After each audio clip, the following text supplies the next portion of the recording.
Bonjour à vous, bienvenue sur Nutrition TV. Aujourd'hui, on parle de deux choses intéressantes, de la différence entre le thé et la tisane. D'accord. J'imagine que beaucoup ne se sont même jamais interrogés s'il existait une différence entre les deux, mais il y a une différence fondamentale entre le thé et la tisane et c'est bien l'éclaircissement que nous vous apportons aujourd'hui.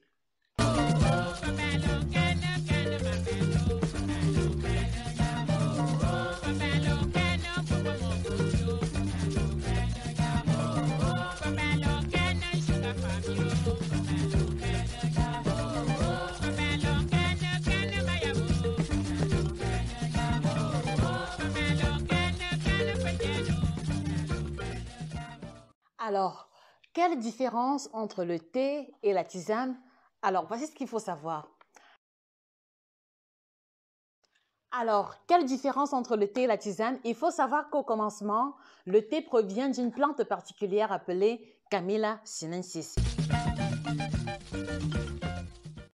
Et à partir de cette plante fondamentale, on va avoir une gamme différente de thé en fonction du procédé de transformation de la plante en question. Donc, par conséquent, pour les feuilles qui n'auront pas atteint la maturité, on sera en mesure de fabriquer le thé blanc. Pour les feuilles qui auront atteint la maturité, on va avoir le thé vert naturellement. Et maintenant, pour les feuilles qui auront atteint la maturité et qui vont subir la fermentation à des degrés plus ou moins différents, on va avoir ou le thé noir, ou le thé jaune, ou le thé rouge.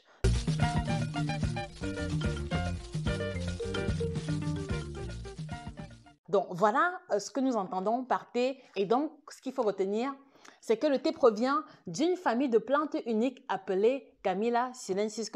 Alors, qu'en est-il de l'infusion? Alors, au niveau de l'infusion, c'est assez différent parce qu'on va obtenir des infusions différentes en fonction des plantes différentes. Donc, en fait, une infusion a pour point de départ ou la feuille, ou la fleur, ou le fruit même, à partir duquel sera obtenue la tisane.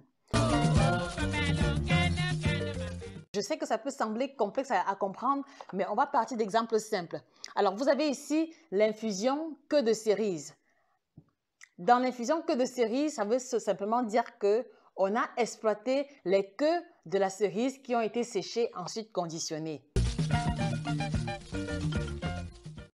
Ici, par contre, c'est l'infusion tilleul-citron, dont en fait, cela veut simplement dire qu'on a exploité ici les feuilles de la plante appelée tilleul auxquelles ont été rajoutées l'écorce de citron.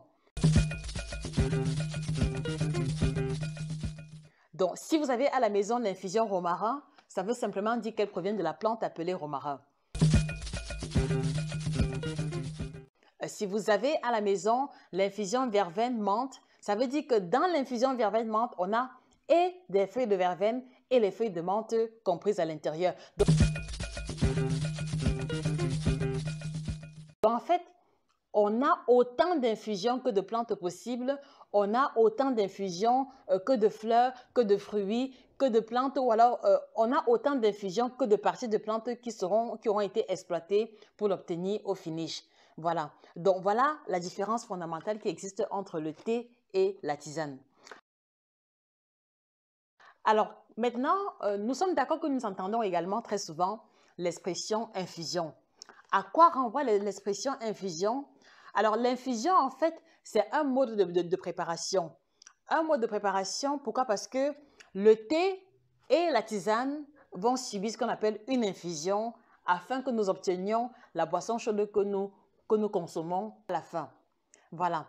Donc, par conséquent, thé ou tisane, elles subissent tout le même procédé de préparation qui consiste à rajouter de l'eau chaude sur le sachet contenant les plantes isolées et laisser macérer, laisser infuser tel que le verbe l'indique bien afin que soit transféré dans l'eau chaude tous les principes actifs supposés être contenus dans les plantes en question. Donc, en fait, l'infusion est un mode de préparation. Donc, par conséquent, s'il faut rentrer dans notre contexte camerounais, les feuilles de manguier ou alors l'écorce de manguier sont bel et bien des tisanes. Voilà. Cela veut aussi dire que les feuilles d'eucalyptus ou alors l'écorce d'eucalyptus qui est souvent exploitée pour lutter contre le rhume sont des tisanes.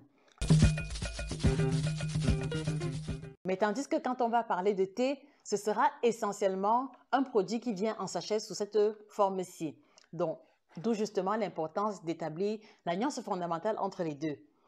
Et autre précision, et pas des moindres, c'est que le thé va contenir ce qu'on va appeler la théine, qui est une forme de caféine